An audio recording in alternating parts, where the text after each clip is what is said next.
Hello everyone, Kayla here, and this is What the Kink, a natural hair channel where I share my personal hair journey and tips, tricks, and product reviews to help you with your own. Yes, you read the title right. In today's video, I'm actually going to be sharing with you guys my other wash and go routine. I have been doing this other routine for quite some time, but I didn't get around to filming the video. I did my wash and go routine that you guys know, and I put that up at the beginning of 2022, and then I just never got around to doing the other version of my wash and go. So finally, it's here. I will give you guys full disclosure here because we want to give the people honesty. If you are at the beginning of hydrating your hair and getting into wearing wash and goes and adopting simple hair care, possibly dropping oils and butters and things like that, this routine might not work for you.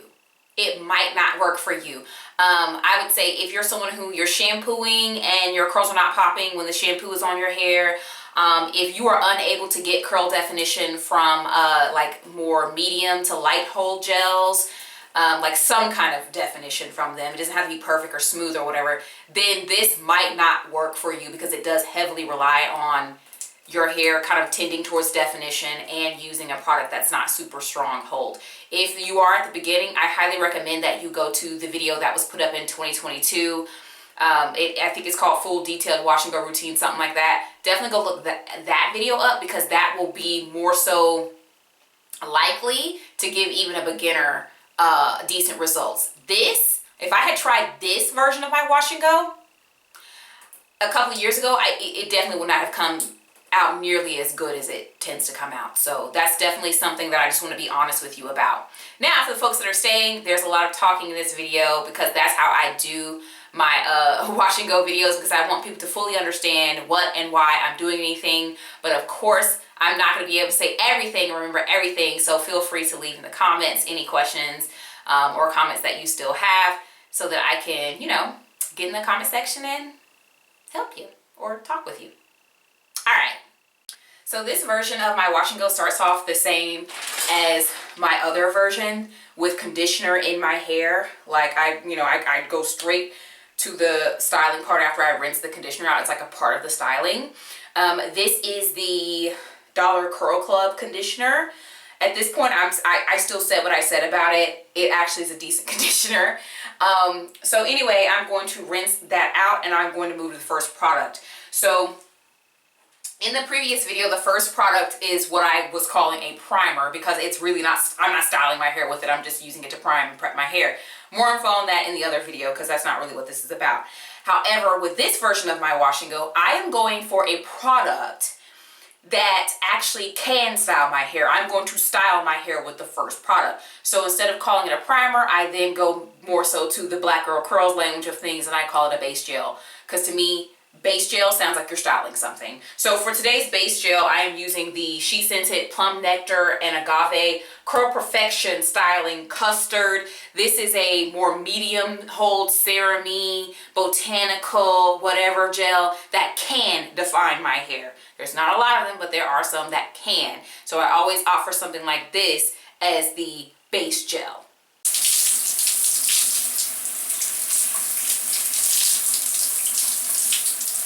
The whole side is wet. That is why I wear a swim shirt in these videos, because otherwise, anyways, so I'm going to go in with the Curl Perfecting Custard. I do go in with a decent amount because I actually don't reapply any product to the bottom section of my hair at all. Like I don't do any more on the ends. So I go in with a healthy amount and I'm really trying to get this good coverage feeling. I'm trying to basically act like I'm able to fully cover my hair thoroughly by doing it in one big piece. We know here that my hair is thick and that I can't do that, but I'm pretending right now. That helps me to get the right amount of product. So the bottom is done really well, but the top needs a little bit more.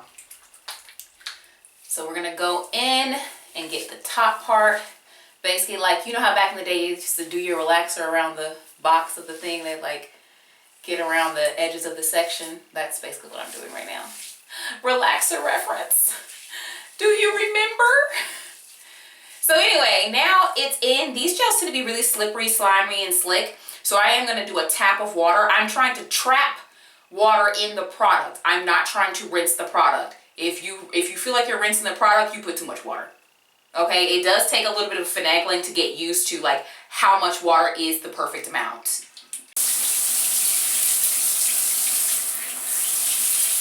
Yeah, there you go. I feel it's like extra weight.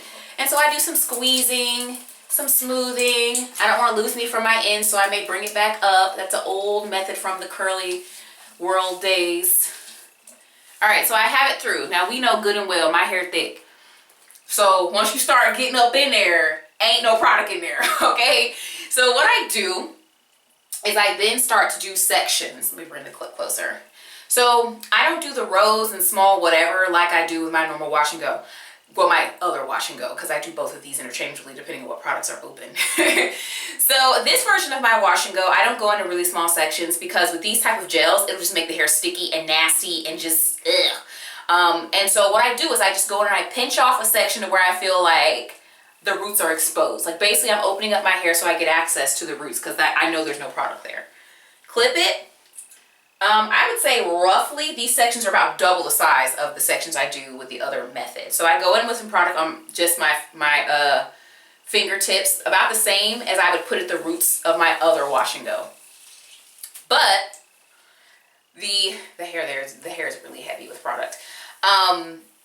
But the losing my train of thought, child. But yeah, the section is bigger, even though I'm applying the same amount of product, so overall it's less product. So then I do rake once I feel like my hair is smooth enough that I can do so. Okay. And we got the first section. You see how it's kind of laid like this? And I'll get closer. You guys can see. If a botanical gel can't do this, it's going to be a primer and it's going to be in my other wash and go method. Like, I can't do this with it. It has to be able to have some sort of definition of its own for me to be able to do it this way. So I'll do another one for you guys, and then I'll probably cut to me doing the front because that hair is not as thick. So again, just taking out a chunk of my hair. I would say I usually do, if I were to guess, I probably do about 6 sections. That's going to vary for you if you don't have hair as dense as mine or you have hair that's more dense than mine. I would say anywhere between, yeah, it's more than 4 sections for sure. Definitely more than 4 that I do. Because I'm going to use 4 sections for the second gel.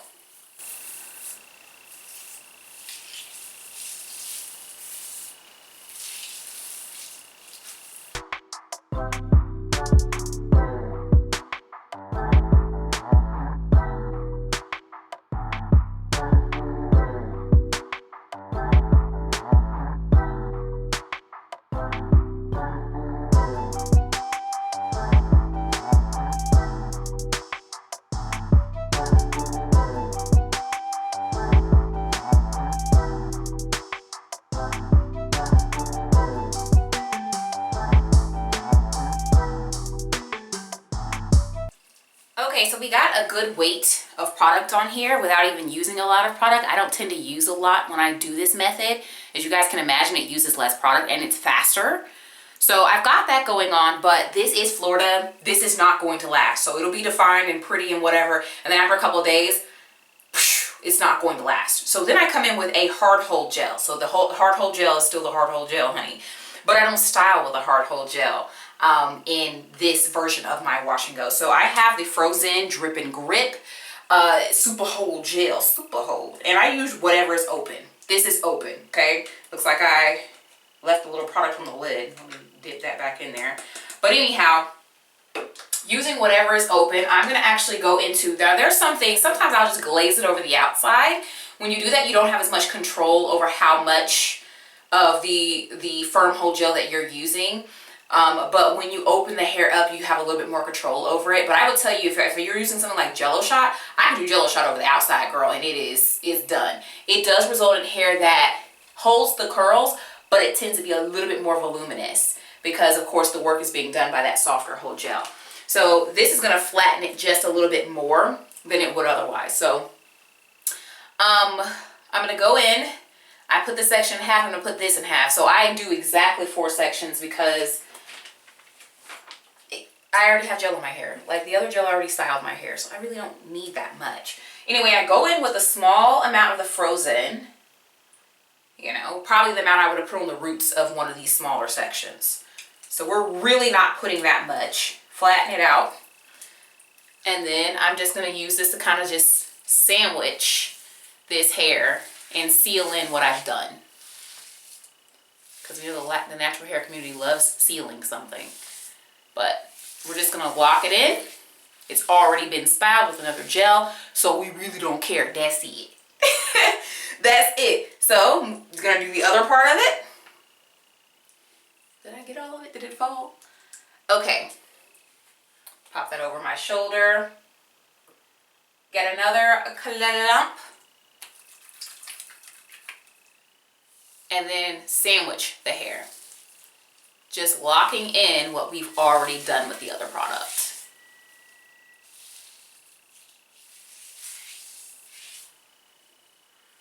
You may want to smooth them together, that kind of thing.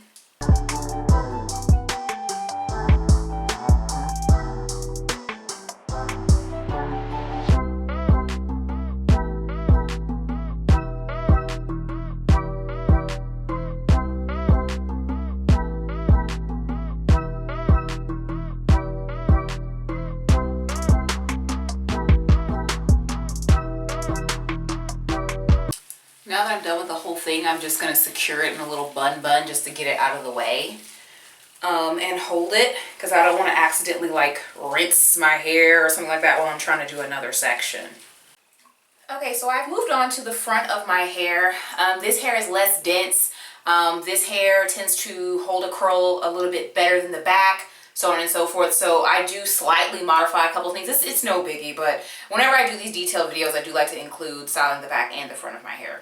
So I'm going to go in with the front, pretending once again like I can fully define my hair and get everything done with just an overall application. In the front, sometimes I actually am able to get to the roots. So that's a difference. Yep. Right up to the roots, all the way. The underside feels like it needs a little bit more product. And like I told you guys earlier, I don't reapply over the like from root to tip type, the whole strand. Because I don't see the point.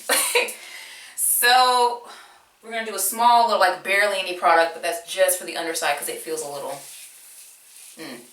Alright, tap of water to trap some water inside of this gel. And we got it. Okay, now I'm going to go in and hit the roots because you know, even though this hair is less dense, the roots are still rooting, okay? Now, of course, I said in the back, I usually grab like 6 sections. The front, it's not that many. But yeah, I don't do as many sections in the front because the hair is not as thick. So I'm not pulling 6 sections. I wish I had that much hair, but I don't. Okay. Boom, boom. This is a soft medium hold gel, so I'm not looking for a crazy amount of definition, like comparable to what I get with the hard hold gels. That's not realistic. So definitely have that expectation while you're doing this, that you just want the hair to be defined, but it doesn't have to be like perfect, every single hair smooth, not a bit of frizz, because you are going to go over with a harder hold gel on top of it anyway. That gel is going to smooth everything that you may have missed, and it's also going to act as a shield for the weather, particularly if you live somewhere humid. Now, I don't know what to tell you if it's dry, because I know that my husband, he went out of town and he was styling his hair with the product he usually uses, which now is the, there's some, they have a name similar to Shea Moisture, but they have a curl custard. What are they called?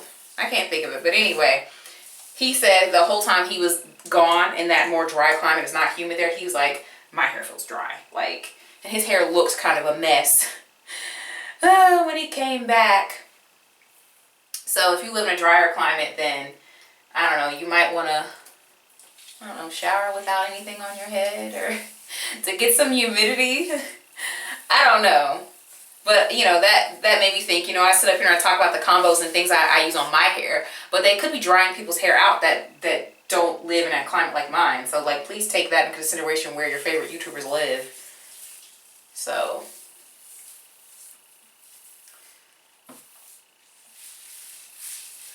there's also a slight modification when it comes to the front. So I don't pull 4 sections, again, for the same reason. I don't have enough hair for 4 sections. So I do 3 bigger sections. And when I'm doing this, I also make a point, guys, I'm not ripping into anything new. I'm going where the hair is already dividing naturally.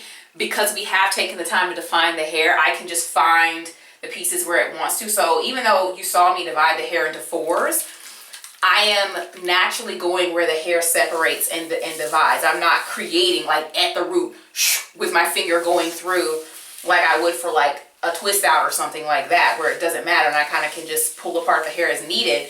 I'm not doing that with this.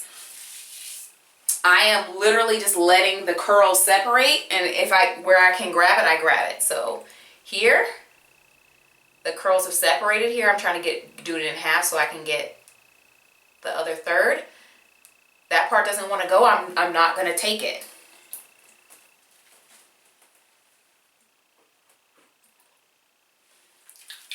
A little bit more of the frozen. Smooth it down. Didn't get to the roots because this section is not a clean section, because like I said, I'm just letting it go where it wants to go, because I don't want to create frizz after I just sat up here and defined my hair. Like, why would I do that? Okay, and then this is the last section. Yes, I will get product off the back of my hands. We are not wasting product around here.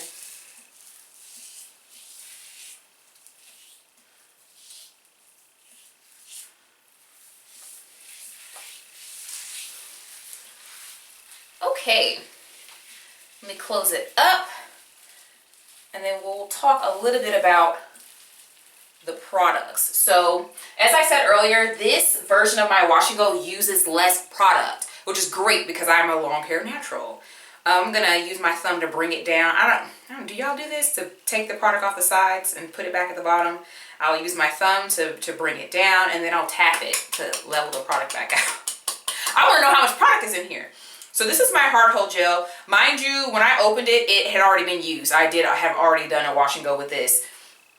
So if you can't see where that is located on the jar, it is roughly right here at the Frozen logo. So it's halfway. I didn't use that much. And as I said, it was already used when I opened it. And I typically use about half a jar to do my other style of wash and go, where I go in section by section. Because it is requiring a lot of gel, because I'm going into the really tiny sections and applying a small amount to the roots throughout. So I use way less than that, obviously, if we're at the halfway mark, and this was already used when I opened it. Now the Plum Nectar and Agave, which was actually the styler here, put throughout the hair, this was fresh and new when I opened it. I had not previously used it like the Soultanicals product. I opened it here with you guys, and yeah. It almost looks unused. So just to prove the point of how little this version of my Wash and Go uses as far as product, if you are concerned with the cost of the products or things like that.